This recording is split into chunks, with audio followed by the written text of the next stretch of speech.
peut-être un peu trop. Non. Merci, Monsieur le Président.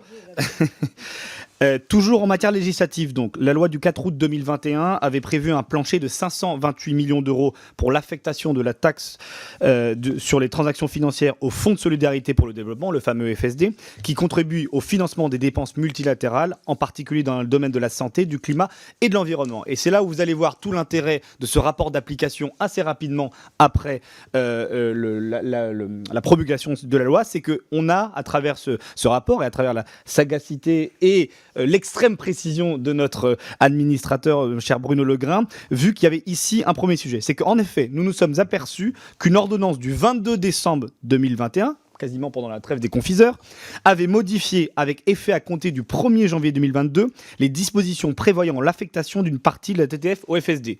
Est-ce que vous me suivez toujours ? En gros, cette ordonnance a substitué à la TTF un tarif de solidarité de la taxe sur le transport aérien de passagers.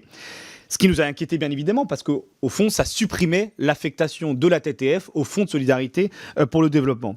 Donc là, on était à la fois sur une question de respect de la parole du Parlement, de respect de l'esprit de la loi, et c'était totalement contraire à ce que l'on avait prévu, qui était de dire on veut un plancher, c'est-à-dire qu'il ne peut pas y avoir moins de 528 millions d'euros de cette TTF qui soit affectée à l'aide publique et développement. Et là, cette ordonnance faisait le contraire.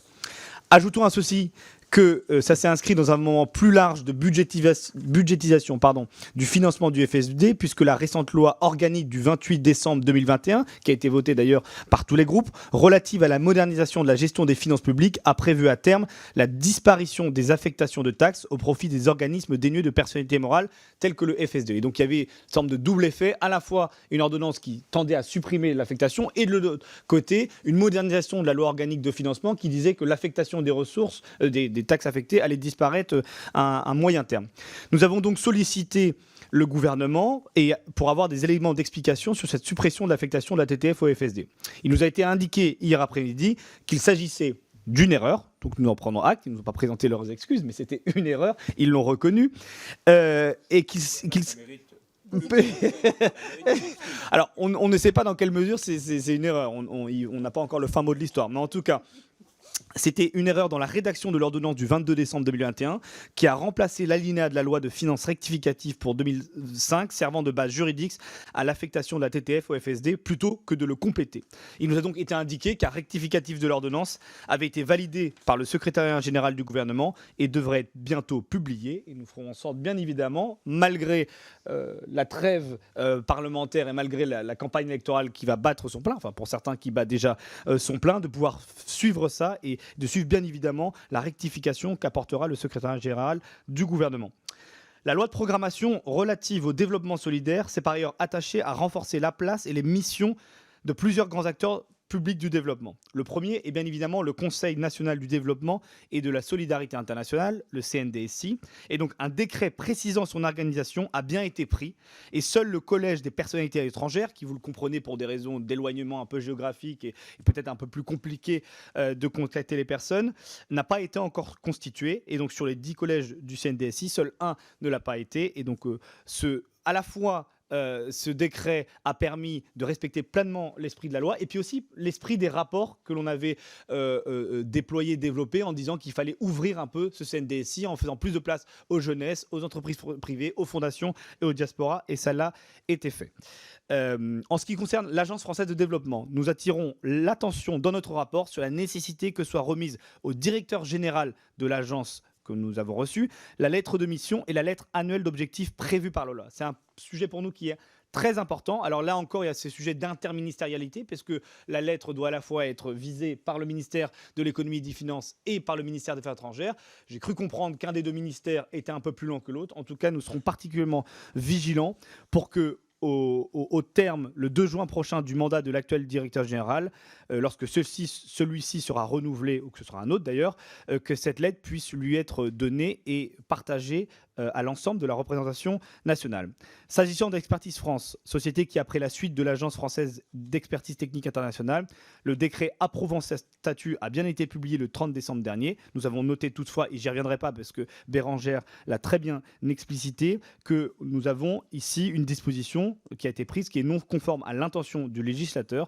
je suis en soutien totalement de ce qu'a dit Bérangère Poletti, et de faire en sorte que la pluralité, le pluralisme dans les institutions, et j'ai pu voir toute la force et tout l'intérêt qu'il y avait à avoir dans ces organismes des membres de l'opposition qui travaillent, qui ont dans une opposition constructive, que ce soit respecté. Nous avons également révélé dans notre rapport que 4 nominations au conseil d'administration étaient toujours en attente, celles de 2 personnalités qualifiées, du représentant des organisations de la société civile et du représentant des collectivités territoriales. Ce n'est pas satisfaisant puisque le conseil d'administration d'Expertise Finance ne s'est pas encore réuni dans sa nouvelle composition et que c'est son président qui, à titre transitoire et conformément au statut, exerce les compétences du conseil d'administration pour les actes de gestion courante.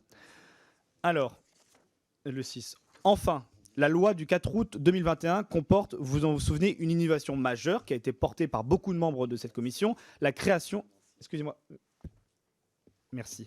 La création d'une commission d'évaluation de l'aide publique au développement. Celle-ci sera chargée de conduire les évaluations portant sur l'efficacité, l'impact des stratégies, des projets et des programmes d'aide au développement financés par la France. Sa tâche, vous le savez très bien, et je n'y reviendrai pas ici longuement puisque ça fait l'objet de nombreux débats, ne consiste pas à évaluer l'efficience de l'argent public, mais à analyser de manière très concrète ce qui est fait sur le terrain, c'est-à-dire d'être en capacité de savoir si ce que l'on fait transforme la vie des gens sur le terrain, a de l'impact. Et si je prends souvent un exemple, c'est pas de savoir si les écoles ont été construites, mais si le taux d'alphabétisation s'est amélioré, notamment pour les plus jeunes filles. Donc la composition de la commission doit être de 2 collèges, l'un formé de 4 parlementaires, 2 députés et 2 sénateurs, et l'autre constitué de 10 experts indépendants. L'entrée en fonction de la commission nécessite l'intervention de 2 décrets qui n'ont pas été publiés à ce jour. Le premier est destiné à préciser les modalités de fonctionnement de la commission. Il devra notamment déterminer le fonctionnement général et le mode de travail et préciser le statut des experts indépendants. Ceux-ci doivent en effet, dans l'esprit du législateur, et ça on y veille particulièrement avec Bérangère, être de véritables experts à temps complet qui se consacrent à leurs tâches de manière indépendante. Et il pourra bien évidemment faire appel, si nécessaire, à des prestataires externes, y compris privés, puisque c'est comme ça aussi qu'on va pouvoir améliorer la capacité d'analyse et l'expertise de cette commission.